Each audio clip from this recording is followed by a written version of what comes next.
All right. I would like to say something that I have wanted to tell you guys for a while. Just didn't know how you would react to it.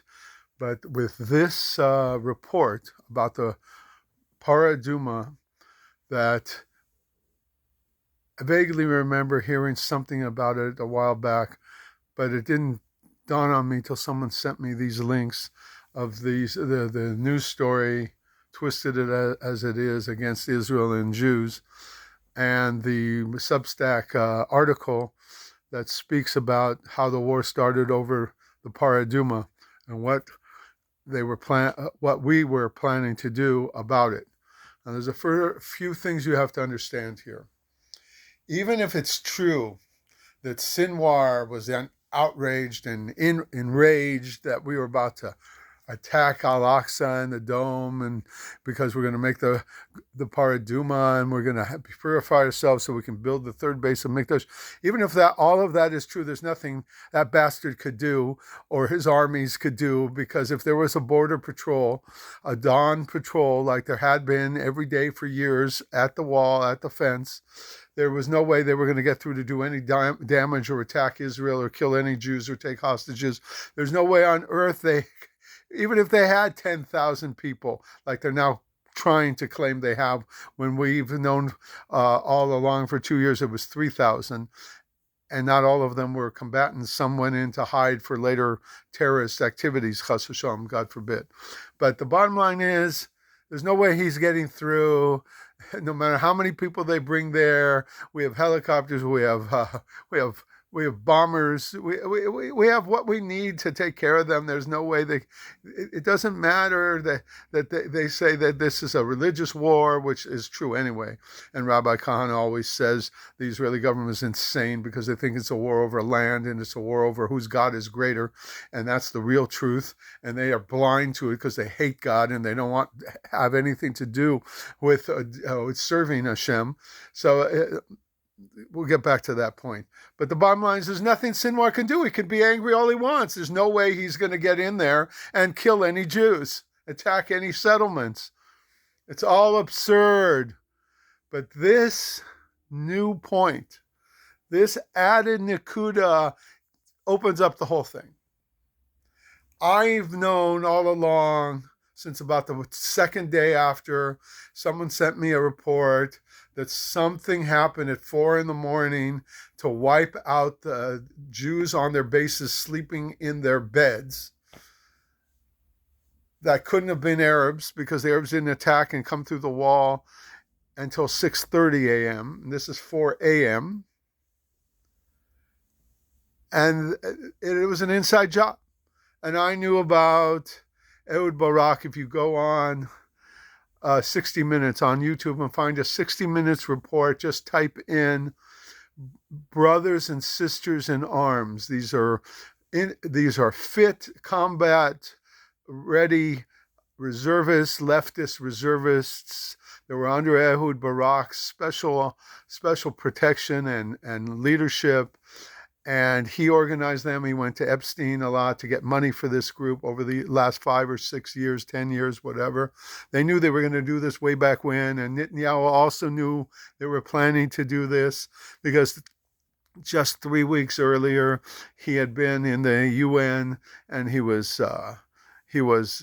talking to the UN and saying how greater Israel is going to appear and what it's going to do for the world and the region and everything else. So he already knew Israel's going to come under attack and have an excuse to go to war and wipe everybody out and chase everybody off and expand to these borders.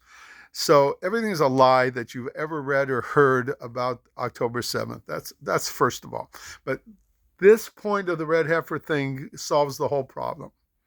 So at 4 a.m. in the morning, these bastards, these disgusting Jews that came down under Ehud Barak's and all those generals, they say the generals were watching at 4 a.m. They weren't talking about exercises at 4 a.m. behind the fence that the Hamas was doing. That's ridiculous and absurd. They're not worried about it. They have They have a dawn patrol. They have weapons, airplanes, helicopters, soldiers they can send down there to wipe any kind of unrest or attempt at breaking through. It's ridiculous for them to be up at 4 in the morning. No, but just like in movies and television shows, like like the 24, if you ever remember that one way back, these generals were up watching in live time, like they watched supposedly The Lie, but when Obama and Hitler were watching at whatever time in the morning it was, the attack on Osama bin Laden. That's what these guys do. They watch the exercises they order. They watch it live with body cams on their soldiers, etc. And so that's what they were doing. How else could they kill Jews in their beds on a military base? How else? If there were Arabs coming to shoot their way onto the base, it would have woken everybody up, and everybody would have been awake to shoot back and not be killed in their beds while they're sleeping. A lot of them. I don't know about most of them, but a lot of them. I saw early on, an hour after the attack, it was a couple hours later, because it was still Simchas Torah for us that night. So 24 hours later, I saw a YouTube, someone posted from the scene, women in their bunks shooting back and yelling and screaming and crying as they were being systematically destroyed, and they're reaching for their guns and their ammo to get it in their chambers where they're sleeping. I saw that. Obviously, you can't find that, and it's been scrubbed from the internet. I probably even copied it and have it in my files, but if I go to that video, it's not going to be there. It's going to be, the message is going to be that it was deleted for terms or whatever garbage. Truth deleted because of made up rules and regulations. So the truth is, there were the only people who could get onto a base at 4 a.m. in the morning without shooting and without shots fired would be these reservists. They could come with orders. We're supposed to shore up your defenses. We heard some of your guys went to the West Bank to shore up the Jews having their celebration for Simchas Torah, and we need more, right? But you guys need a reinforcement now, so we're here. And once they get on, then they kill everybody. Once they peacefully get on. Now there is I have it. I could post it for you. You could find it on YouTube. Just look up Al Jazeera on October 7th. I think they called it October 7th. I forgot what they called it. But say what you want about Al Jazeera. This film, this video documentary is true. They show Arabs with Hamas with body cams showing dead soldiers that they're shooting into, and saying in Arabic, translated in English, that every step of the way they thought they'd confront forces. They found nobody but dead soldiers. A British war technician, or whatever you want to call them, investigative journalist, saw the shots that were taken, the camera shots that were taken all over the base, and says, look, these guys didn't even use their motorized vehicles, their tanks and their gun jeeps. They didn't use anything to try and avoid this invasion, this attack. What's going on here? I've never seen anything like this. They never pulled it out of their parking places. The truth is that because they were all dead at 4 a.m. And the fake supposed 6:30 in the morning, 7 o'clock in the morning attack on these bases to cover up what happened in 4 a.m. in the night was clear. They went there to make it like a cover-up, but they betrayed their cover-up by some of these Hamas guys telling the world with their body cams that they found nothing but those dead Jewish soldiers. They never found anybody to shoot at, really. There was no gun exchange nowhere on these 4 bases in the south. It's treason by the erev government, and now we have the answer. There was always been reports for years that Israel is the one who founded Hamas as a wedge between the PA, who's bad enough, to make them even worse so there can't be peace and they never have to let go of any land. They play all these games with Jewish lives of suffering terrorism and missiles flying in from Gaza as a result of their cowardice and as a result of their treason, and the result of their fear, supposedly, of the world, that they don't want to just throw the Arabs off of the land, off of the West Bank. And no, they got to go make Hamas to make things worse for Jews, so they'll have an excuse not to make a two-state solution. The whole thing's a lie. The whole thing is insanity. The whole thing's obscene to the nth degree, and this is the worst on October 7th, what really happened. But now I know why. When not the Arabs, they couldn't do anything again without an inside job by Israel and the Israeli army, IDF, and the government of letting them in, clearing the path for them by killing their soldiers, our own soldiers in those bases down there, so there would be no dawn patrol to confront them and cut them to ribbons like they would have done. But this is Israel's actions. It's not just Hamas being angry over the red heifer.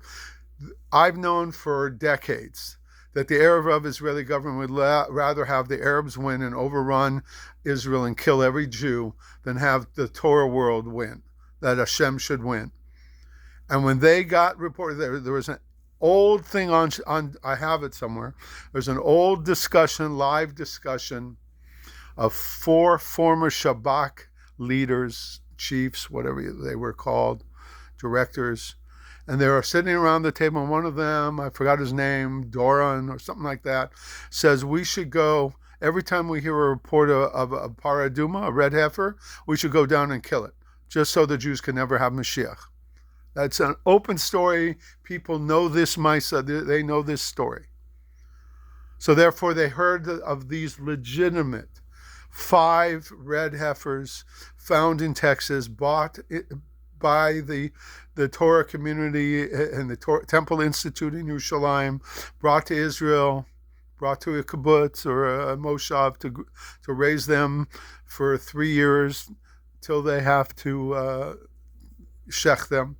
Now, of course, they're so ignorant, Israel, the government and the army, they don't realize that you can make the ashes out of these 5 cows or 1 cow, but unless you have Moshe Rabbeinu's original one that you can put in the together with this, unless you have the flask, not the flask, unless you have the, I don't know what it's called, unless you have the vial that originally held Moshe Rabbeinu's first paraduma, to add to this, which would be the 10th paraduma and final one in history, to purify all the Jewish people, make them tahor from tumas mace, so that they can go up on the Har Bayis and do avoda, do the korban Pesach, or do the korban tamid every day, twice a day, and then knock down the mosques and build the Beis HaMikdash. You can do it while they're tameh anyway, is the truth, because if we're forced into a situation where everyone's tameh and there's nothing we can do about it, tuma hutra b'tzibor. Tuma is mutter in the congregation. If everyone's tameh, they can do the avoda or build the Beis HaMikdash, even though they're tameh mace, and it's an emergency situation. It's beyond their control. That they don't have a paraduma, or in this case, we do have a paraduma, but we don't have Moshe Rabbeinu's original vial, original flask of it, so we can't add it together, which is the halacha to use it, and therefore, based on that, we can build the Beis HaMikdash now. We could have been doing korbanos for 54 years already, or whatever it is, 52 years since 1967. 58 years. 58 years since 1967. We could have been doing it all along, except for the filthy erev Israeli government, who Moshe Dayan himself wrote in his memoirs. We weren't worried about exciting anger among the Muslims and Arabs all over the world by taking down their mosques and building our Beis Hamikdash. We didn't want it up there. We didn't want a Vatican with a charismatic leader like Rev Shlomo Goren. We didn't want Jews to do tshuva and come back to Torah. We would lose our power and our control over Eretz Yisrael. It's our fiefdom. It's our country club. It's ours. So they deliberately gave Harabayas in an extraordinary treasonous act and a chilul Shem she'ein kamo, like no other. They gave it back, the control of Harabayas, to the Jordanian Waqf. They weren't afraid of the Arabs in 67, and they aren't now either with their excuses. So we can't go up there and daven, and we can't go up there and do anything. We can clear them out anytime we want. We can't clear them out because we don't have control of the country, because the erev government has control of the country. And as it says, the Vilna Gaon said, and he taught, it's recorded in a book called Kol HaTor, K-O-L-H-A, 2 words, K-O-L-H-A-T-O-R. You can find it in English, 6 chapters in a PDF online. In the 2nd chapter, he writes that the erev government will, the spiritual descendants of the erev government will rule over Israel in the end of time, before Mashiach comes. And their single task, their single job is to band together with the heads of Yishmael and the heads of Esav to make for themselves a pact to prevent the two Mashiachim, Mashiach ben Yosef and Mashiach ben David, from coming together to bring the Geula Shlema. That's exactly what Oslo is in 1993. It's exactly what it's done. It's put a wedge between the two Mashiachim being able to come and finish the Geula that started in 1948, the Geula Shlema. And so we're left with this statement of the Vilna Gaon. And he says it'll be the job of every Jew alive at that time on earth, every Jew, to war against the erev Rav, morning, noon, and night, without let up, without fear, without excuses. I don't know what to do, or they're too strong for us, they're just going to kill us. No excuses. And he concludes there and he says that any Jew standing on the sidelines because they're too afraid, or they don't know what to do, they claim they don't know what to do to fight. He says they're helping the erev Rav to win. Just by staying out of it, not siding with them. Even if you hate them and don't love them, you are helping them to win because you're not fighting. And he said the judgment in Shemayim for every Jew in that generation who doesn't fight against the erev Rav with everything they got for as long as it takes, the judgment that they will have in Shemayim when they die, it would have been better if they had never been born. Those are the exact words of the Vilna Gaon, the Gra. And so there are things we can do, even though obviously we don't have the power to mount an army to get them out of power. We don't have that. We're waiting for Mashiach to do that. But we can pray for their deaths before they kill us all. We can learn Torah with a prayer and a plea to Hashem, please remove these evil people from ruling over us before they destroy all of Israel. All the mitzvahs you do, all the tzedakah you give can have this in mind.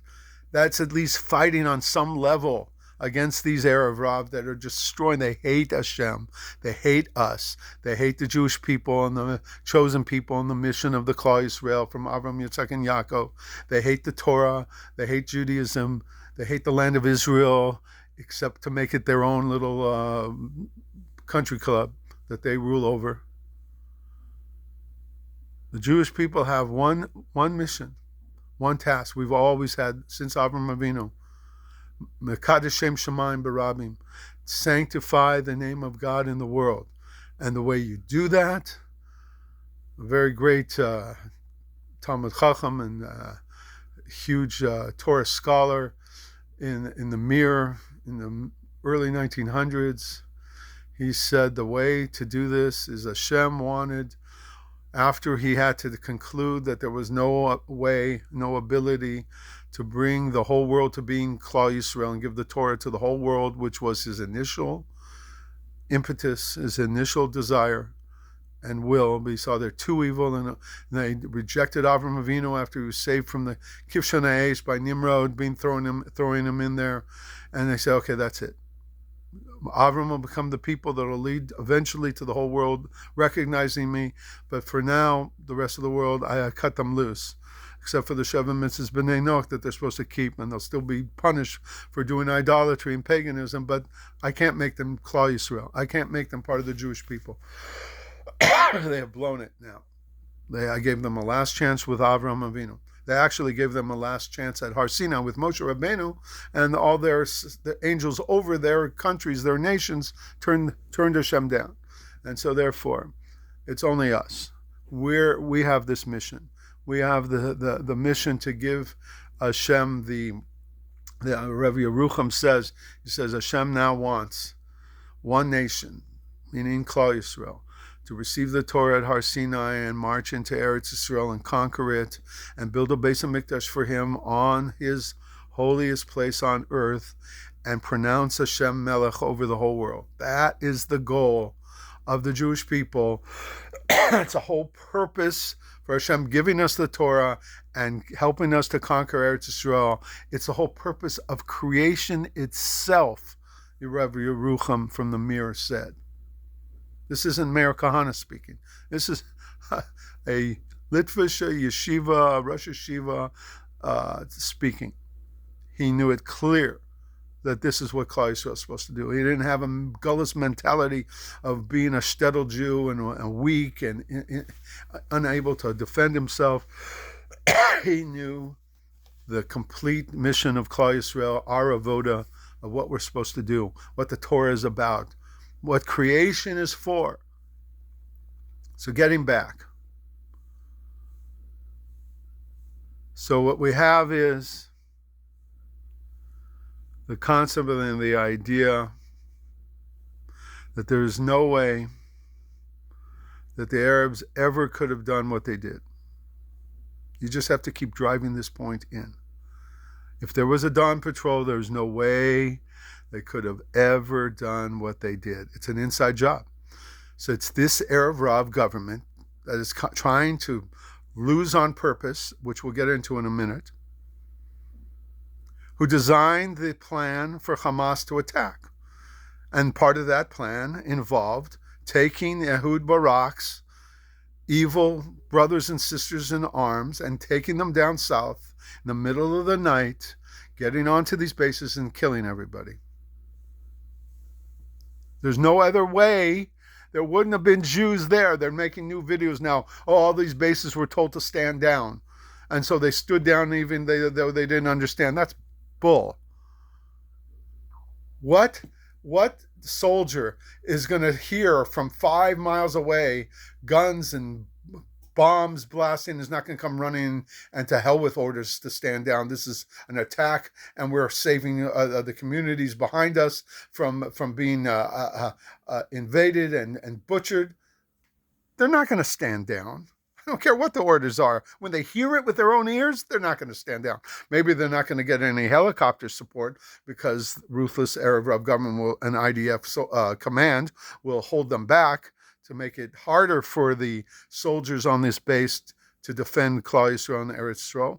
But they would have been able to do the job. They had enough people there. I don't know, 1,000 people, 2,000 people on all 4 of these bases. It's all lies. They didn't go anywhere. All of them weren't missing on the West Bank, helping Ben Gvir have a Simchas Torah party over there in the West Bank with extra security. That's all a lie. These people were dead in their beds at 4 a.m. They couldn't defend anybody. The Arabs documentary from Al Jazeera proves it. Proves it beyond a shadow of a doubt. There was an inside job and a betrayal, the likes we've never seen in Eretz Yisrael and Klal Yisrael. And now we understand why Netanyahu did it. He did it because he's the same as all the other erev Rav. They don't want to see the Torah win, the Torah be victorious. They don't want to see a base of Mikdash. They don't want to lose their power because Mashiach comes and takes over the government. So, of course, they colluded with the entity they made to do terrorism for them, and they cleared the path for them with killing their own soldiers in order to launch this war. And now once they launch this war, it's a disaster on every level.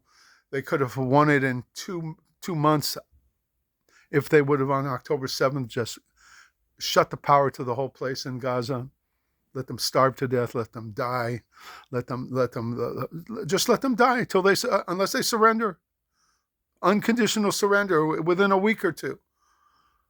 That's all they had to do. Not one Jewish soldier, precious soldier, had to die of further treason and murder on the part of the erev government, to have a law of Torah and Neshek that we're not allowed to bomb the civilians, so to clear what Hamas has done, the enemy has done, and booby trapping buildings and setting up sniper nests on the roofs. We're not going to do that. We're going to send our boys in exposed and under great risk and take hits and take extra deaths that no other army on the world would ever do to its own soldiers. We're going to do it to show the world how benign we are, how we don't want to hurt little innocent civilians like any of them are innocent and little civilians.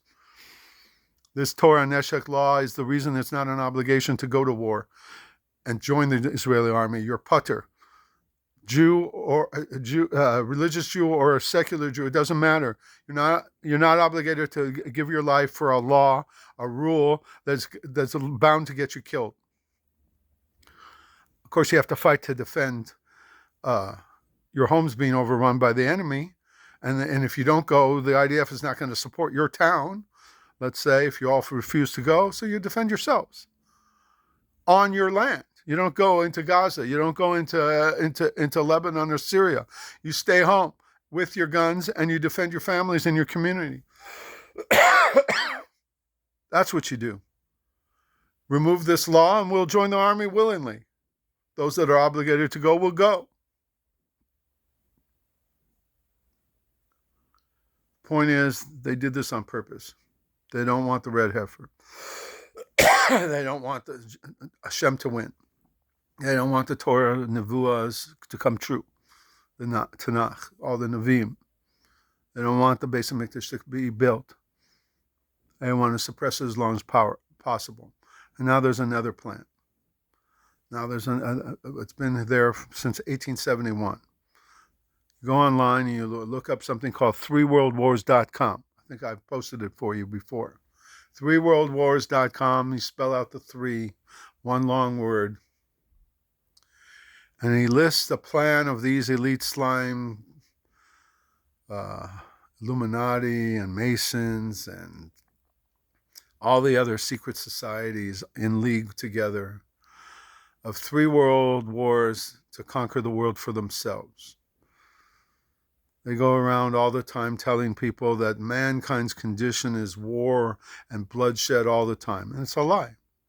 Most people on earth have always wanted peace and quiet and tranquility, and not to see their sons slaughtered and butchered in a war, or slaughter or butcher other people's sons across the border somewhere. The truth is, these slime who want war all the time and pay for it on both sides, supporting both sides of every conflict since the Napoleonic War, these are the ones who want unremitting war, ceaseless war, until mankind is so weary and so downtrodden that they'll give up their freedoms and their independence and say, okay, you rule over us with your Illuminati, Luciferian despotism, and we will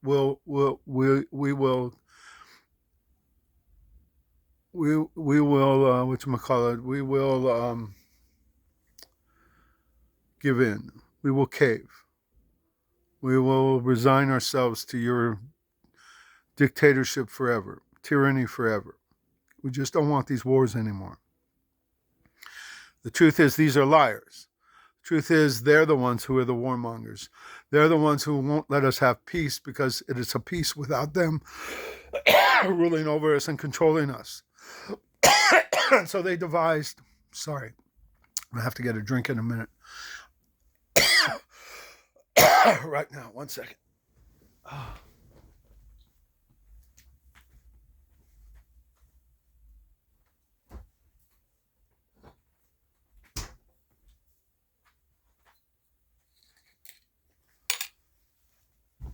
ברוך אתה אדוני אלוהינו מלך העולם שהכל נהיה בדברו.